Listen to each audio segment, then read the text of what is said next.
Senator Cotton, first of all, that highly technical term, they're tapping us along. What do you think that means?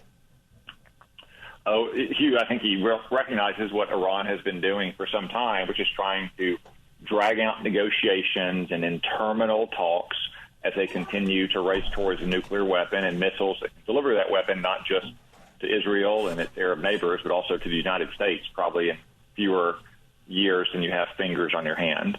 And President Trump has been clear that he's not going to allow them to engage in such interminable negotiations, that if they want a deal is to be had for them to surrender and dismantle their nuclear program, to stop their ballistic missile program that threatens us here in the United States, and to stop their support for terrorism. If they want to do those things, if they want to become a normal nation and come in from the cold, a deal is there to be had. Now, I think it's a fairly simple deal, so I'm not worried that Mr. Witkoff doesn't have a lot of experience dealing with the Iranians. The people with a lot of experience dealing with the Iranians have got, sold the rug 3 times thus far. Do you worry that Mr. Witkoff is not familiar with the regime? Well, in the end, Hugh, Donald Trump is the one who's going to make the decisions, and he's very familiar with this regime. He's the one that nearly brought them to their knees by the end of his first term. He's the one who was targeted for assassination by the Ayatollahs for last year. So Donald Trump understands exactly with whom he's dealing, and I'm confident that he means what he says. He has been crystal clear about it, Hugh, multiple times in public since he took office.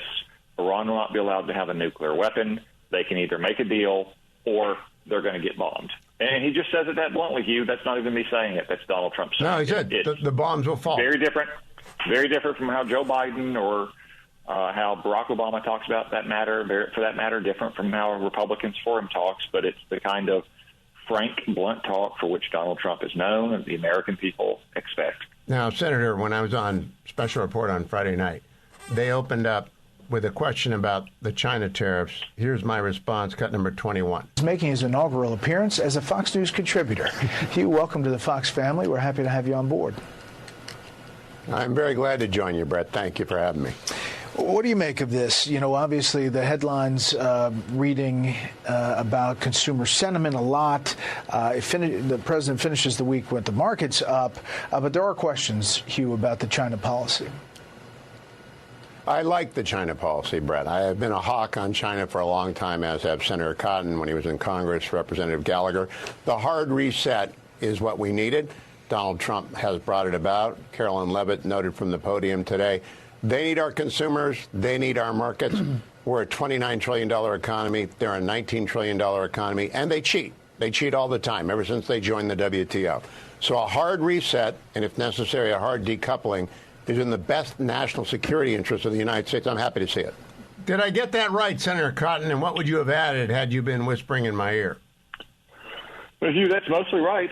Congratulations, by the way, on becoming a new contributor at Fox News. I know their viewers have enjoyed your commentary there over the years, and we'll get to hear more of it now. If you had more time than you have on a television segment, you could expand and explain exactly why you need to take this kind of step. China has been waging an economic world war against us for decades. Many of our friends in the Democratic Party or the liberal media say that Donald Trump has started a trade war with China. That's not the case. We've been suffering from a trade war that China launched against us. We are now simply joining the battlefield and trying to stand up for America's workers and businesses because they have been subsidizing their own companies through state ownership, through tax breaks, through direct subsidies, through regulatory relief. And they've been attacking our companies through espionage, cyber attacks, intellectual property theft, forced technology transfers, non-tariff barriers, in addition to tariffs. Donald Trump did not start this trade war with China. He simply brought America finally onto the economic battlefield. Now, I have both on my back set and right now in my hand, 7 things you can't say about China, your new bestseller. Part 3 is China is waging economic world war. Is this continuing to sell well? I hope it is. I continue to push it to everyone so that they'll get a realistic view of what's going on with China. How is it continuing to get legs? It has, Hugh, and I think that the news has generated some more attention to the book once again a couple months on from publication because, again, as I lay out in the book in fairly short, simple, straightforward way, China has been waging this war against us for decades. and now we're finally joining it on behalf of America's workers and businesses. And China, having waged this war and gotten wealthy and prosperous largely off of the short-sightedness of American policy, is what also has allowed them, for instance, to engage in the largest military buildup in the history of mankind in peacetime, and why they have become so aggressive towards the United States and their neighbors, most notably Taiwan.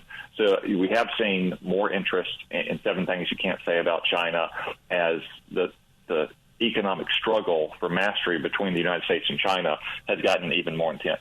If our confrontation with Iran escalates, we have maximum sanctions on Iran, where will China get the oil they need? I mean, Russia will sell them everything they want, but it's at $60 a barrel. Putin can't survive that way.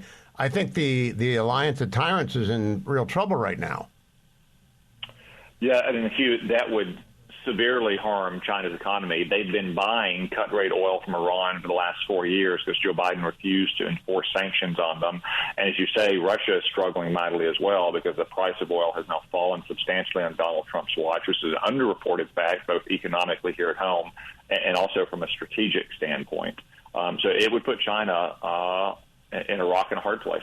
Well, I recommend to the audience 7 Things You Can't Say About China. That's all you need to be a commentator in this era of 1-minute sound bites.